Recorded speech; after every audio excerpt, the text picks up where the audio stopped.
Right. I'm very happy to be able to be back here again.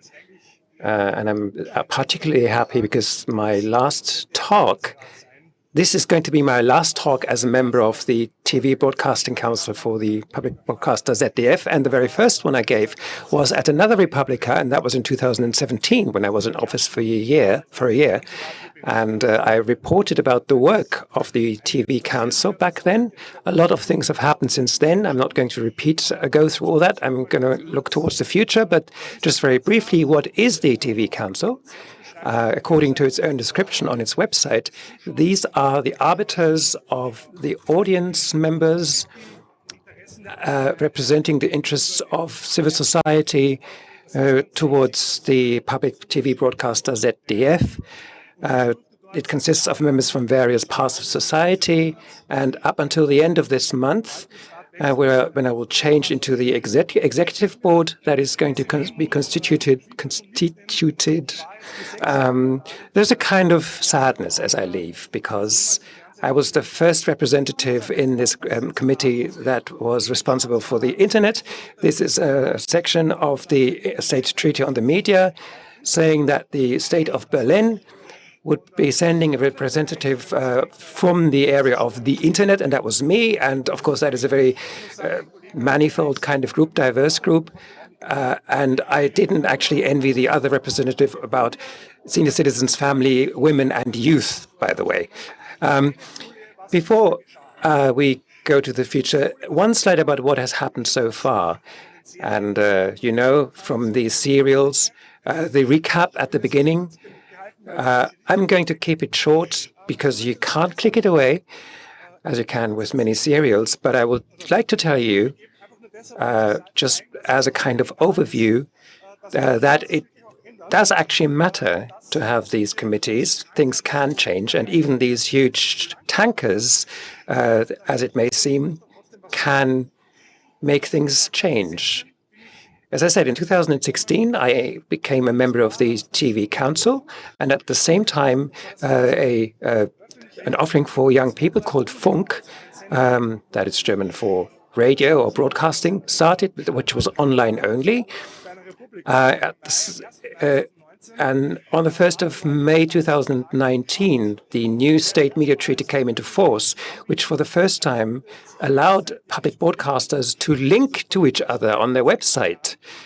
So we've had link freedom for 3 years in public broadcasting, and that might explain why a few things are not at a stage where we would like them to be.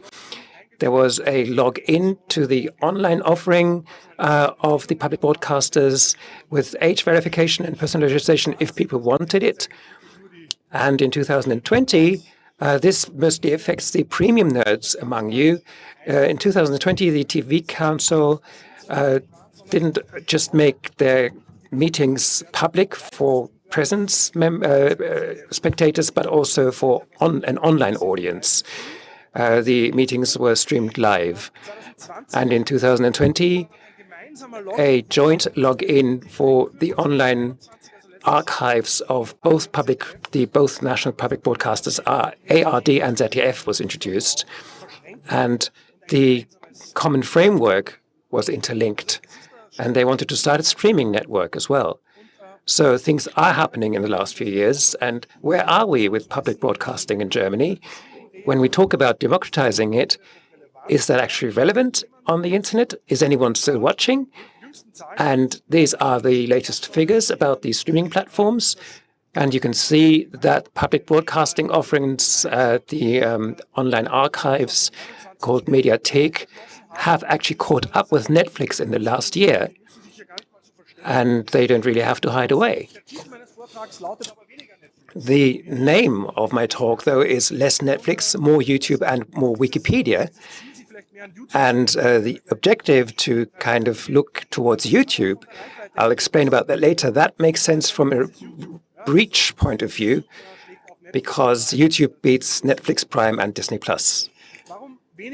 Why less Netflix? Less Netflix because many debates and comparisons in the media that report about media, but also with those that are responsible in the broadcasters. They all compare themselves to Netflix. They're open for corporations. Here an article on the German Spiegel magazine website, but also in an interview when Florian Hager, whom I very much respect, he became head of the state broadcaster in the state of Hesse, and said in his initial interview that he kind of envies Netflix, and he would have liked to have the same kind of reach. But of course, he said public broadcasters have to keep to the GDPR and therefore would not be able to compete. These are just the latest examples, but discourse in the last 2 years has always compared everything with Netflix.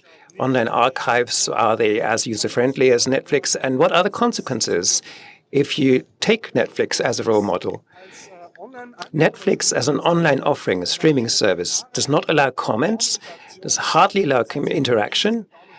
The only thing you can do is put a thumbs up, or to submit a thumbs up or a double thumbs up or something like that. And of course, there is no way of uploading anything. And that's not just about the functionality. If you look at the actual page, these are 2 screenshots, one from Netflix and the other from the ZDF online offering, the archive. And if you scroll down, it becomes more and more similar. You have endless scrolling down, and the images look rather similar from serials, entertainment formats, of course, films you can watch, features. Of course, public broadcasting archives offer other things too. There might be a news program and sport as well, but more or less they are quite similarly built. And one difference is that while on Netflix you can submit 1 or 2 thumbs up, not even that is possible for the public broadcasters online offering. There is a bit of recording of what people click on, but that's it. What would change if we kind of get inspired or kind of emancipate ourselves from Netflix as a role model and maybe look at things that may not be as nice, but maybe more interesting and successful, such as YouTube? What then would we get? Of course, what I've just said, YouTube is very different in all those respects because, of course, comments are allowed on YouTube. There is interaction. There is something like playlists that people can create. There are public profiles. And, of course, you can upload things. So I'm not going to say that I was the first to have this idea of using YouTube as a role model and not Netflix when public broadcasting offerings are concerned. No, I shamelessly stole this from my colleague Rotermund, who wrote a guest feature in a magazine about YouTube as a role model and said that an offering that uses or that is oriented on democratic ideals and wants to make all perspectives in society visible would do good to use YouTube rather than Netflix as a role model. And this text, these thoughts, are actually at the core of my topic, my talk today, because we are discussing, we have been for a long time, about opportunities, weaknesses, strengths about digitalizing public broadcasting and their offerings on the internet. But the question has to be something more than how can we transform the linear output and put it on the internet. The question must be, surely, how can public broadcasters can restructure what they do online and make it more democratic at the same time? Because that is actually the task of public broadcasting. And that would make the difference to commercial offerings too. And that is the justification that we have for the license fee, the broadcasting fee that everyone has to pay in Germany. So using democratic principles, that would make a difference in comparison to the commercial offerings. So the question that I would like to put at the center is, how do we get from digitalization to democratization? And I will use 3 examples for that. Firstly, how can we democratize the consumption of public media? What chances are there in the area of producing public media? And what about governance? Let's start with the first point, consumption of public media. And I would like to start off with a smash hit of ZDF from last year. And there will be a short video.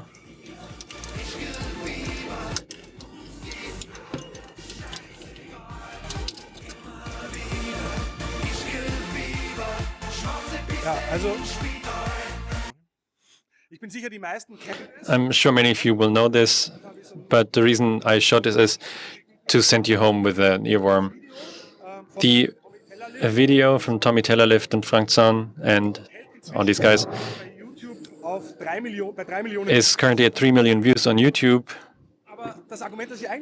But the argument that I actually wanted to make is, if somebody were to get the idea to take this video or the entire episode,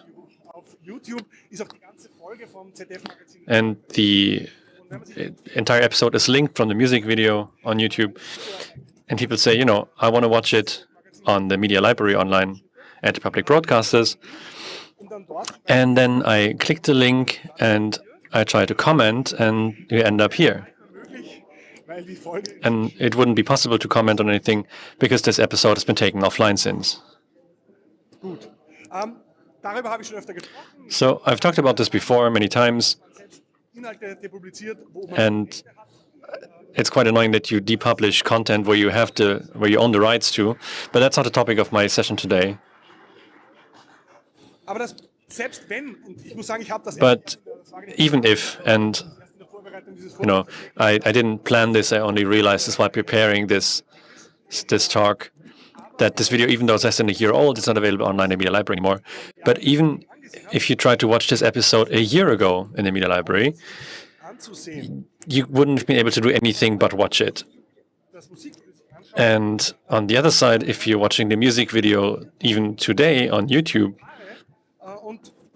you still find 4,000 comments. And most of the comments you see there are rather positive. They're very, very positive. Lots of people that work in the public broadcasting sphere report on it. They often talk about haters and all the hate and people that hate on the license fees need to pay. But even here, I mean, this is maybe a bit too fast to read, but the comments are quite entertaining. I scrolled down. There's a lot of people that understood the humor in this episode and they continued it, they built on it. That's why I like paying the license fee. Stuff like, you know, while the song was running, my mother asked, is this Gabalier guy, a famous German Schlager artist? Or where satire ends, Austria begins. So as an Austrian myself, I'm allowed to say this, or support this. What I mean to say is these comments, they are an added value when consuming this video. And of course, I picked an example here where it works very well. There's others where the comments are a bit more mixed, maybe less entertaining. But at least it's imaginable, and there's obviously the desire to contextualize public broadcaster content and comment on it and reply on it.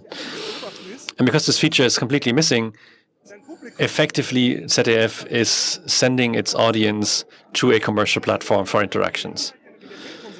So if you consume your content in the media library of the public broadcasters, then you want to talk about it with someone else. You have to find it on YouTube, hope that you can find something relevant, and then there you can like it, you can comment it, you can exchange comments with others and talk to people. And that's quite sad because in the telemedia strategy concept of the ZDF from 2019, there's this sentence: the comments that are submitted on the platforms are an important feedback channel for the editorial work. And the reason I can read this is because I read this in a public session of the Television Council. And that's why I can quote it here in a public setting. So these comments are not just interesting for ZDF in general, but also the offering that I mentioned initially in 2016 launched the youth offering Funk. And if you look at their yearly report of 2020, for example, there's a lot of content focusing on comment functionality. And there's two things that I'd like to quote here. And you can see it's serious when they say the comments are important. I quote, "The most important form of interaction and participation for Funk are comments. Funk sees videos as a start, an impulse for discussion in the commentary, and wants to get people to comment and participate actively in discussions, and so form public opinion. And for all formats, it is self-evident that we react to comments and so improve the interaction with the target audience. The Funk formats profit from this greatly because they get into contact with the audience, and they force the democratic process of shaping a public opinion, which is the core task of a public broadcaster. So it's not only about comments. The Funk report is very detailed, where they document every type of interaction here. And this is from the latest comprehensive report in 2020, very proudly how many interactions they have on each platform, how much of that is comments versus reactions. And it's 4% of interactions are comments. So just in the time from 2018 to 2020, that means there's 10 million comments on Funk alone. So to maybe say it a bit more pointedly, ARD and ZDF, the public broadcasters, generate millions and millions of comments on commercial platforms, but don't have the money to add a comment function on their own media library. So, are you kidding me? That's ridiculous. And you have to say, I want to say that really clearly, I'm not saying this lightly, right? It's clear that if you allow comments on the media library, you need to moderate them. You need to ensure that they are compatible with the applicable laws. And right now, that is delegated to private platforms where you don't have any insights, little transparency. Any transparency you get is like investigative and whistleblowers, where you see, for example, the series The Cleaners, that's shed a light on how these moderators are handled.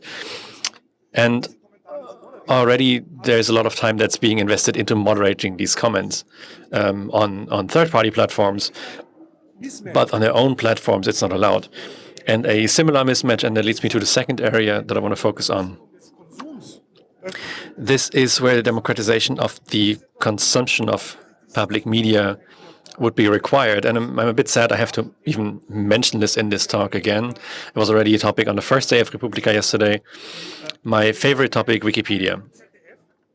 Because while ARD and ZDF, the public broadcasters, spend a lot of money to present themselves on commercial platforms and moderate comments there, Wikipedia still, even after years and years of being represented on external platforms,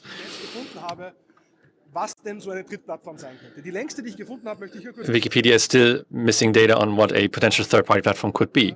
So I want to quote one thing here, Tanja Hüter, the leader of the ARD distribution board, and she says it's ARD aims to be represented on all relevant third-party platforms. And then she lists them. For most important ones in the social media area are Facebook, Instagram, Twitter, and YouTube. TikTok and Twitch are newcomers, where we want to gather some experience first. And then on top of that, there's distribution platforms for audio and video content like Amazon, Spotify, or TuneIn. I know all of you are thinking, what the fuck is TuneIn? Or at least I ask myself that. Honestly, I don't know. But what you should be asking yourself really is, how can it be that this list does not contain Wikipedia? So if we think about the most relevant third-party platforms that exist to spread public media content, and Wikipedia is not part of that list, then we have an issue. And I said that I'm sad I have to say this again. On the other hand, it made it easier to prepare for this talk. I could just go back to the material I prepared for my talk at Republica 2017. Because already then we knew from reliable source, namely an online study that ARD ZDF did themselves, that 94% of youth use Wikipedia. So, they could have known.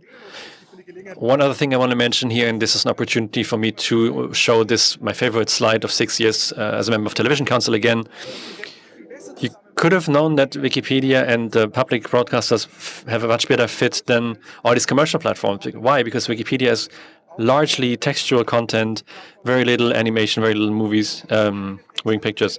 And ZDF is mostly video formats and almost no textual content without direct relationship to the video content for regulatory reasons. So from both of these positions, Wikipedia and ZDF, but also ARD, would make a perfect match, because both are oriented to the public good, to the public sphere, high quality, standard. They're trying to be balanced and neutral, and the environment is just perfect for public content. Open parenthesis, I've struggled with license and copyright issues for a while. Many types of content, it's almost impossible or very, very hard.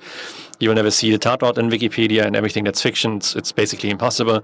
But there is more than enough content that could be published or republished under Wikimedia-compatible licenses. And the beautiful thing is, which I elided earlier, but it's very important to me, that is something that has happened in the past 6 years. ZDF has shown that it's possible. First, very timidly, in 2019, they started to take 5 videos, very short videos, from the documentary series Terra X, and published that on Wikipedia, and not just under Creative Commons license, but under a license that is compatible to Wikipedia. And within a very short amount of time, these videos ended up in Wikipedia articles, for example, on climate modeling and climate change, one about ice cores. And this ended up in different language versions of Wikipedia, and there's been no bigger issues. And on the contrary, we've seen that these videos are used in a very good environment. They are being watched, and then in 2020, they decided to make that into a rule, not just an exception.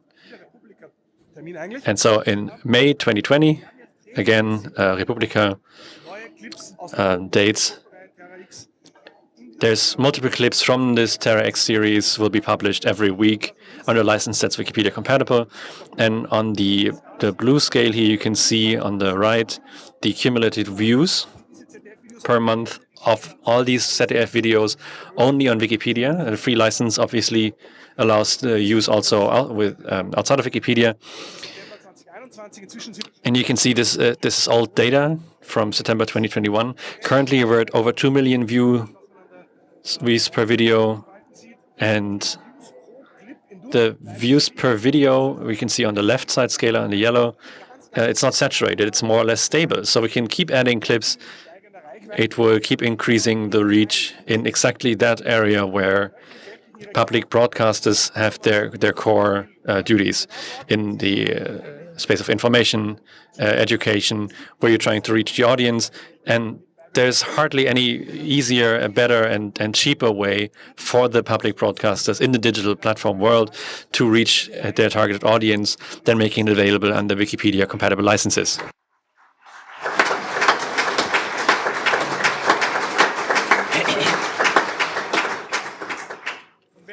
And this gets me to the second item. If we publish using free licenses that make it possible for the audience and the license fee payers to use it themselves, work with it and change it, of course, always while giving credit to the original source and while making public that it was changed, that gets us beyond consumption and towards democratization of production of public media. And again, there is a lot of potential there with the technologies to democratize the production.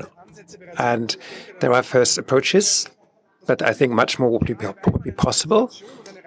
And the legitimacy would be much increased of the public broadcasters to embed it into research, to have formats where the audience is actually needed with their contributions. There are many commercial or common good providers, such as the Bellingcat Cooperative. Jan Böhmermann from ZDF has, of course, called before the last general election in Germany to install the browser add-on Who Targets Me to unveil election manipulation through micro-targeting. And he then evaluated the results in one of his programs. And in the state of the Saarland, there is a common project of the public broadcaster and another group just to show who owns the estate, the land in the Saarland. And of course, the motto always is, just in this talk, it's better to copy rather than to invent badly. So you could do many things here and have crowd journalism and establish this as a ongoing project, but that's not the focus. When I talk about the democratization of production, the paradox is looking at the commercial platforms. What these very successful and most relevant platforms have all in common is that they have user-generated content. So that is what makes out these platforms and what makes them successful. The only thing that's missing is Netflix. And again, it's not so good to always look towards Netflix because you completely miss out on user-generated content.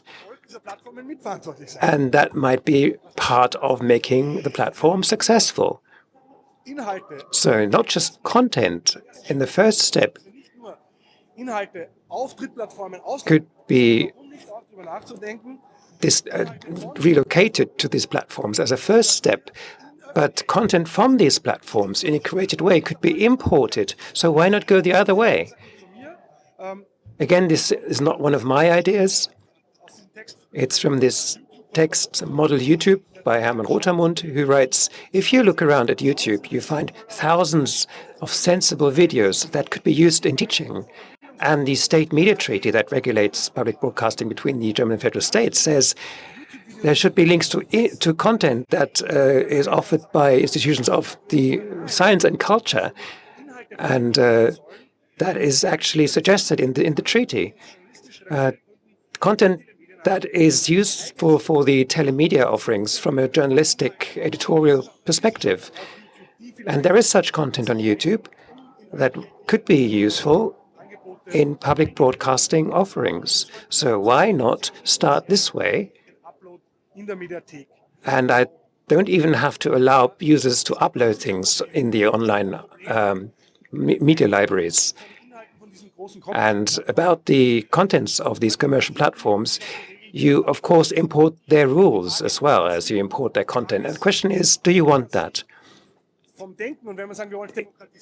If we are talking about democratization, and could there be a digital mission for public broadcasters here? Shouldn't they perhaps create an alternative to these commercial platforms? And let me illustrate that using a traumatic experience I had. When I went to Berlin, I thought I would use my travel time after weeks of having my private blog orphaned and unchanged. I would publish a recipe there. Why? I was encouraged to publish a favorite family recipe. So I used the opportunity to write it down, and I thought, okay, if I've taken the trouble of writing it down, I could become a food blogger too. So I published it on my blog.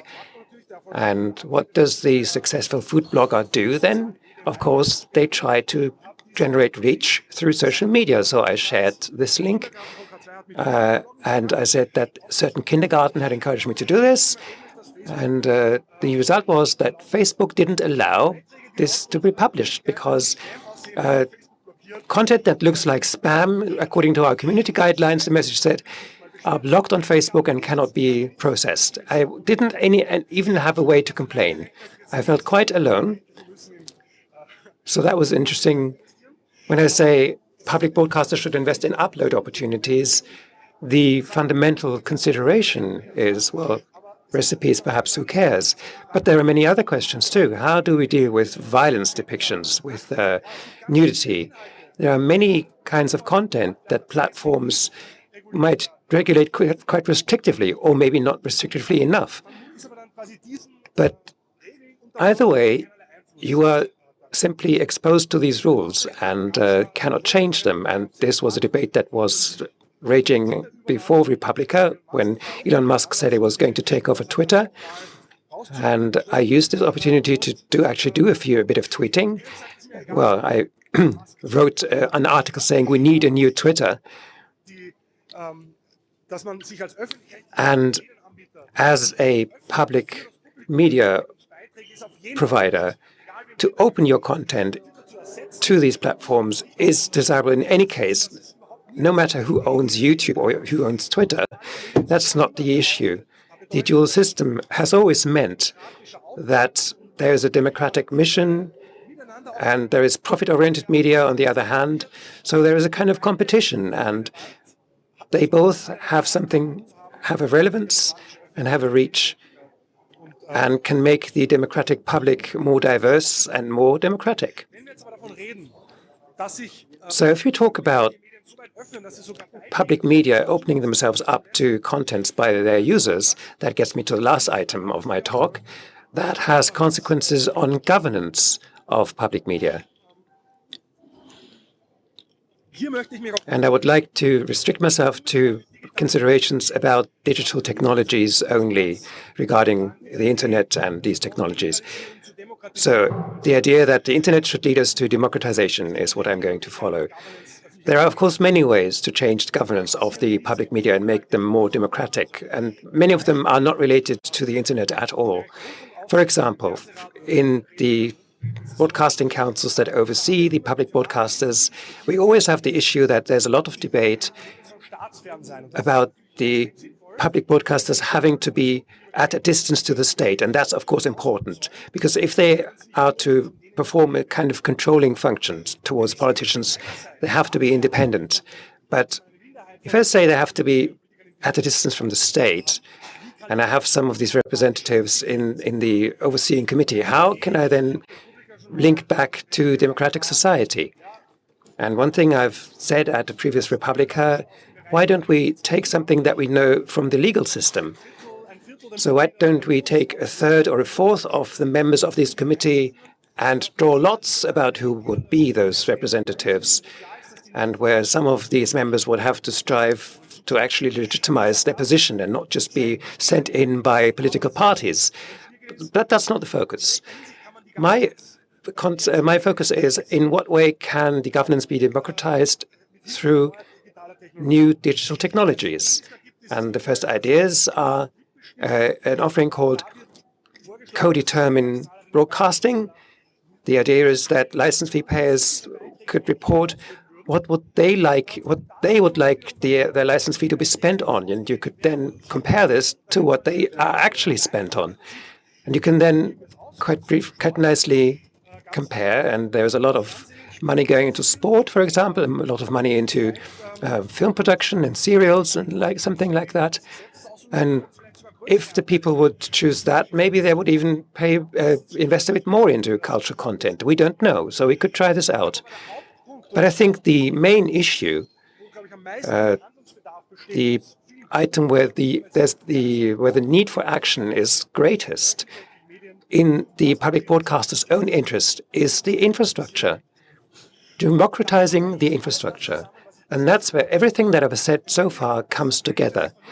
Because if we agree that it is reasonable that public broadcasters in their media libraries should allow comments, interaction, feedback channels, if we accept the thought that maybe not in the nearest future, but at some point, uploads would be offered for user-generated content, then the implementation of these features, of these ideas, is the ideal opportunity to implement these new features on the basis of open software, open standards, and open protocols, and become a public part of the Fediverse.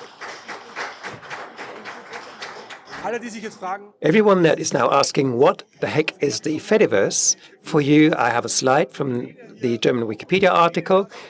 It's a compound word out of federation and universe, and it's a network of federated and independent social networks, microblogging services, and websites for online publication or data hosting. So the Fediverse isn't just Mastodon that most of you might know, and the Mastodon logo is on the slide here, which he used in one of his shows. Jan Böhmermann used it. You see Jan Böhmermann there on the slide. It's an attempt to implement social functionality in a decentralized way and not submit it to central control. And Böhmermann didn't just use the Mastodon logo in his opening here. In his summer break, he did something else. I don't know if you all saw this. On Twitter, he wrote that his editorial team had started a Mastodon server of its own under det.social. And he started this tweet with "Twitter must die." So on the Fediverse, at least the Mastodon part of it, you could actually get involved through this new website, this new instance, det.social. I wondered what the name would be about, but that was the clever Det, which is a figure from the ZDF public broadcaster. So they have a team of these figures, and Det would be the front person of that team. So that would be the first public broadcaster instance in the Fediverse that I was aware of. I found that that was a fantastic hack by Jan Böhmermann. But okay, I thought there has to be more to come. And to make public broadcasters really social, this kind of experiment is what we should use and extend. And you could like this for principal reasons, but there are other strategic, political, and self-interest considerations from the point of view of public broadcasters. One last time, the comparison between the large commercial platforms without Netflix and next to it, the ARD public broadcasters, the regional broadcasters, but also the Austrian and Swiss broadcasters. Because what they all have in common is the ones on the left are global, and the others, and that I think is the worry that they all should have, they might actually not matter. Because they kind of withdraw into the regional sphere, and maybe they are not able to come out of that. And that is a common thread. One of the responses to my comment at the Süddeutsche Zeitung article, on the Süddeutsche Zeitung article, when I said that public broadcasters would have to engage in a Twitter-like service, many people responded that's not going to be possible. Even the highly respected Sascha Lobo thought it was an absurd or bizarre idea. And the main objection was, do you remember StudiVZ, which was a German social network attempt? Ha ha ha. It's all but forgotten, all subsumed into the global platforms. And yes, these are justified objections. And if you have no better idea, you should stop it. But at the moment, yes, it is absurd, because a short time ago, the various members of the ARD broadcaster had their own platforms, the regional broadcasters. That has changed, though. There is a common media library now, but still, the Switzerland offerings have changed. They have developed their own Play Swiss service. The Austrian services have failed developing their own content. Seems that they take longer than the Berlin airport. And they're all working in parallel, all broadcasting with their own tools, with proprietary software. Sometimes they exchange knowledge, but that actually is a waste of money. If you look for money for content moderation, maybe you could collect it from there. So these networks have something else in common on the left. They are all centralized. And the public broadcasters within Germany and in Europe are all decentralized. And, well, that might be a bug in certain respects. Within social networks, it's actually a feature, because suddenly everything comes together there.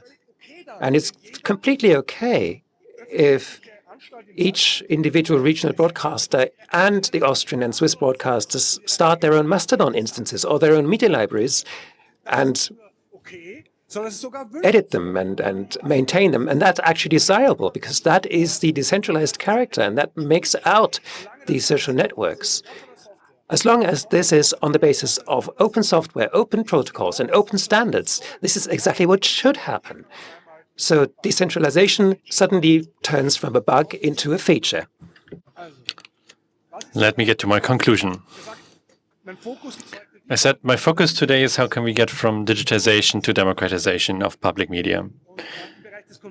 And in the area of consumption, we have to increase interaction, not just via Funk, by moderating the community and take it seriously and are willing to spend money for it, and by freely licensing content so it can be used and consumed also outside of media libraries, and especially freely licensed in the sense of Wikipedia compatible licensed, so it can find an audience there as well. In the area of production, it's about embedding content from third-party platforms, from other institutions as well, that we see curation as a genuine duty of the public broadcasters, that we allow uploads and engage ourselves more in the area of crowd journalism. And then in the area of governance, it means we have to bet on digital participation, that we support open standards, open software, open protocols for a decentralized infrastructure. Because that is exactly how we can enact this democratization of consumption and production. So that would be my idea. We have some time left for a discussion, and I would be super happy if you have some questions for me. If you want to keep following me, I'm moving to the advisory board next June, but I will still participate at the Television Council, and I will also keep on writing in Netzpolitik about media politics and public broadcasters, and keep you up to date what's going to happen there in the next few years. Thank you very much for your attention.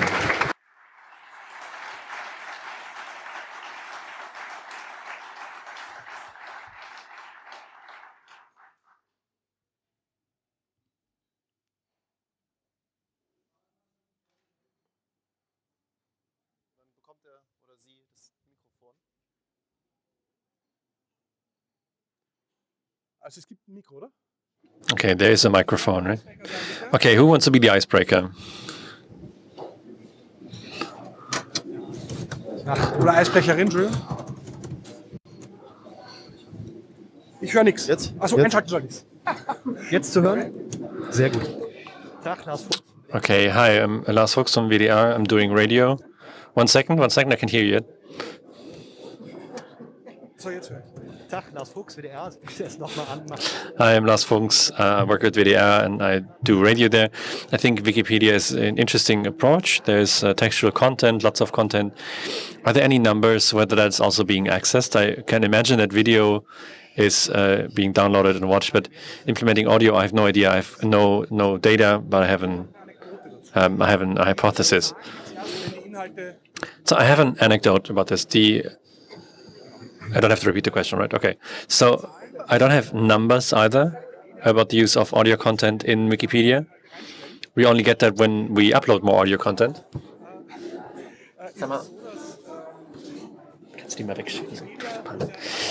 In Wikipedia, everything has to be sourced. And a well-liked source, because they're not depublished as quickly, is podcasts, for example, from Deutschlandfunk, or the Bayerische Rundfunk that stay online for a long time. And they are then used as references and cited in Wikipedia and linked. And when the Bayerische Rundfunk Media Library had been relaunched, they took great care to keep these links working in the future, and that these old podcasts are all remaining up. Because these Wikipedia links to these podcasts content, these content from Bayerische Rundfunk were clicked so often and so good for the Google search positioning that I wanted to ensure that that remains that way. Because even in these hidden links in the footnotes, still enough traffic is generated for these audio content that it impacted the search engine rankings.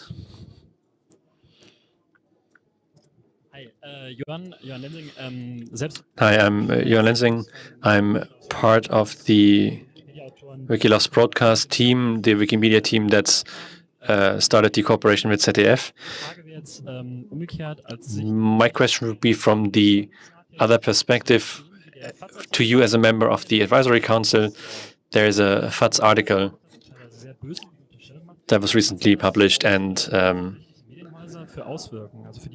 makes some there was an article at FAZ that accused ZDF to make documentary filmers put them out of work in favor of Wikipedia content, Wikipedia authors. Is that something that's been talked about at all? So I have to say everything that comes as feedback from the outside is handled, is counted. Not just comments on YouTube, but even if it's something that's in an established quality medium, or even if it's in the media section of the FATS, then we see that, and that makes people unsure. This article was just factually wrong in many respects, but still, it doesn't really matter. But it probably did not stop ARD from also publishing content under Wikipedia Wikipedia compatible license, and that's probably for a different talk that I also held before. It's about the payment structures, reimbursement structures needs to be changed, and in many areas that there's no way to reimburse people anyway for the work that they've done, and for Wikipedia nothing exists at all. And obviously it is possible somehow. They managed at Terra X and ZDF, and I would rather have us discuss about the price than the general, is this possible? And I want to reach a situation where the content that we spend so much effort on creating, that they happen in Wikipedia, and that we want to make that possible. The issue right now is that even if they wanted to publish something, they couldn't. I don't want to force anyone on Wikipedia if an editor is afraid that this could be dangerous or it could be problematic license-wise, then they don't have to. But the issue right now is that there's no contractual basis, there's no license basis, nothing that allows this to become part of a routine to get content embedded in Wikipedia. So my suggestion would be move things around, shift to Wikipedia bonus, or maybe you pay a little bit more to the producers and the editors if this content is going to be published on Wikipedia. Hi, my name is Friederike von Franke from Wikimedia Germany. I have an addendum to what you said before. As far as I know, the Terra X videos are currently being watched 2.7 million times per month. Yes, thank you. More than 2 million. That's great.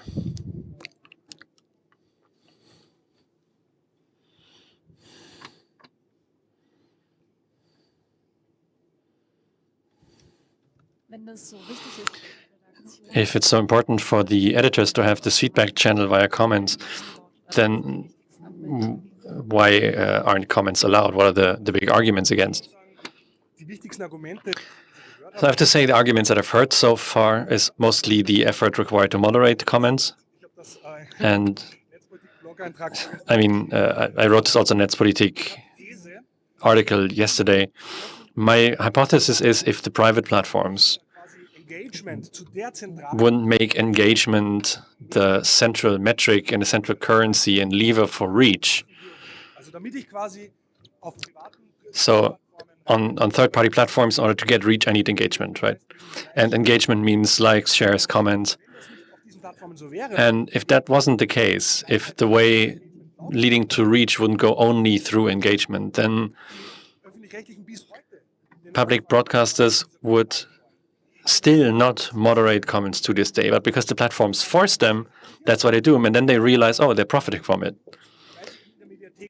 But only because they're not being forced in their media libraries, because they don't have it under control, they decide to spend that money somewhere else instead. So my hope would be, and this is looking to the future, when the new media state treaty that is currently being negotiated, when that comes, and when there's different ministers of the states, I'm honestly surprised as an Austrian. In Austria, there hasn't been any new media law in like 7 years. And in Germany, we now have the third iteration of the media state treaty, even though it has to be unanimously decided by 16 different states. So that lets the different institutions to decide more freely to spend money on non-linear formats versus linear formats. And I think that's pretty good, because that makes it much easier to push for saying this is relevant, this is maybe more relevant than maybe yet another crime series, and instead invested into maybe a comment functionality for the media library.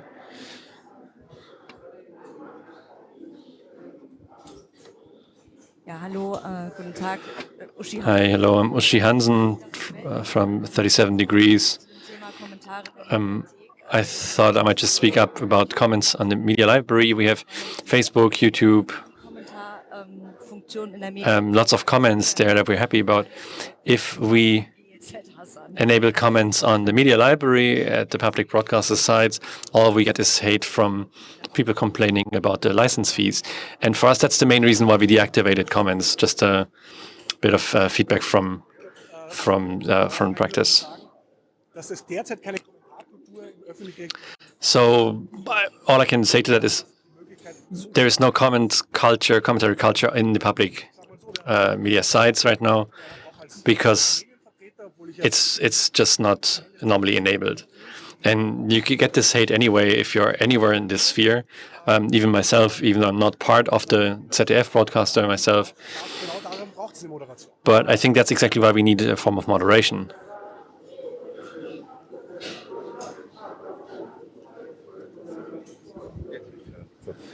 Hallo, Nando Holverscheid auch WDR, wie vorhin der Kollege. Hi, Nando Holverscheid, I'm also from WDR,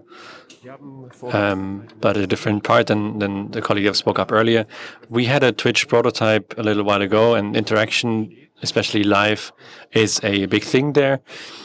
And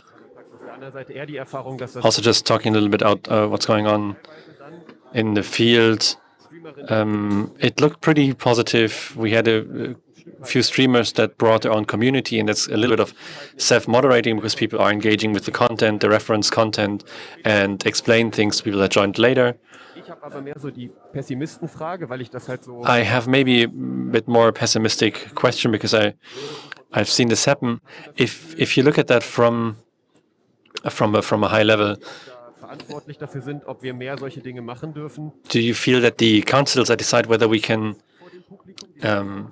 create more formats like this? Is there a certain anxiety or fear that where they say, "Oh, we can't do this because then it becomes obvious that we are not liked, people hate us," which I personally don't believe.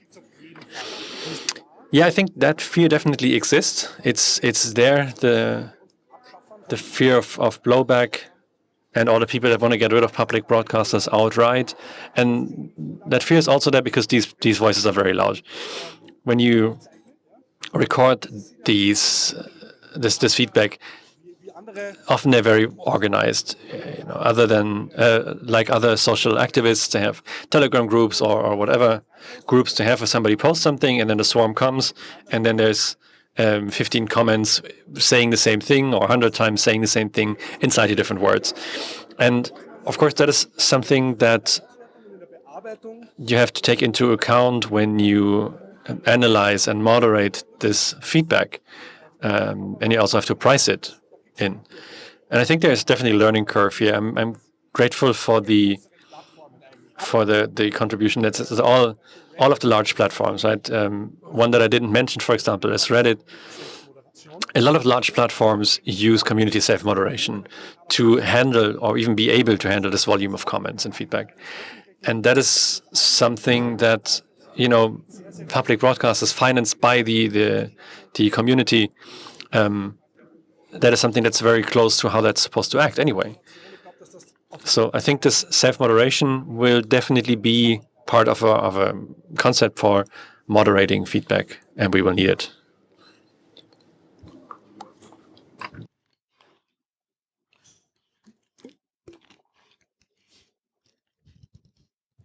Noch eine Frage? Sind wir fertig? Ja. Okay, dann vielen Dank auch für die Fragen. Thank you very much also for your questions, and see you next time.